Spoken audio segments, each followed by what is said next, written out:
नमस्कार बंधुरा आज के मैं बानिए देखाबो चिताई पिठा खूब सहज एवं सिम्पल भावेई तैरी करेছি এই চিতাই পিঠা কোনো ঝামেলাই ছাড়াই ঝটপট যেভাবে এই চিতাই পিঠা বানিয়ে নিতে পারেন। এর জন্য দেখুন আমি আতপ চালের গুঁড়া নিয়ে নিয়েছি আর সামান্য লবণ অ্যাড করে দিয়েছি।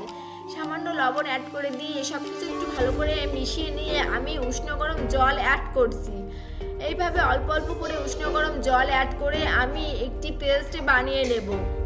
অবশ্যই পেস্টটির ঘনত্ব বেশি ঘন বা বেশি পাতলা হবে না। দেখুন আমি যেরকম ঘনত্ব রাখছি এইভাবে ঘনত্ব রাখবেন, এতে করে পিঠাগুলো খুব সুন্দরভাবে ফুলবে এবং খেতেও বেশ মজা হবে। এইভাবে আমি দেখুন একটা পেস্ট বানিয়ে নিচ্ছি। আমার ভালো করে তরল পেস্টটি গোলানো হয়ে গিয়েছে। দেখুন আমার হাতায় লেগে যাচ্ছে, এরকম ঘনত্ব থাকবে। আপনারা একটু দেখে বুঝে নিন এর ঘনত্ব ঠিক কেমন থাকবে। আমার গোলানো হয়ে গিয়েছে। এদিকে আমি পিঠের ছাঁচ গ্যাসে বসিয়ে দিয়েছিলাম, ছাঁচটা গরম হয়ে গিয়েছে। এবার আমি চিতাই পিঠাগুলো দিয়ে দিচ্ছি।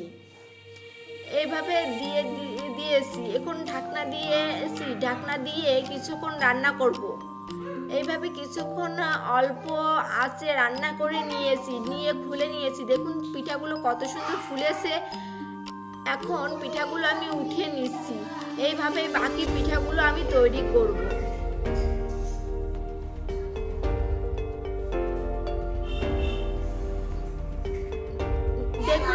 দেখুন পিঠাগুলো আমি তুলে নিয়েছি। এখন একটি ন্যাকড়ার সাহায্যে আমি একটু জল নিয়ে পিঠার ছাঁচের ভিতর এভাবে একটু মুছে নিব। মুছে নিয়ে আমি আবারও পেস্ট দিয়ে দিয়েছি। দিয়ে চিতাই পিঠাগুলো একই প্রসেসে বানিয়ে নেব। বন্ধুরা আজকের এই পিঠা বানানোর প্রসেসটি যদি আপনাদের ভালো লেগে থাকে তাহলে অবশ্যই বন্ধুদের সাথে শেয়ার করবেন।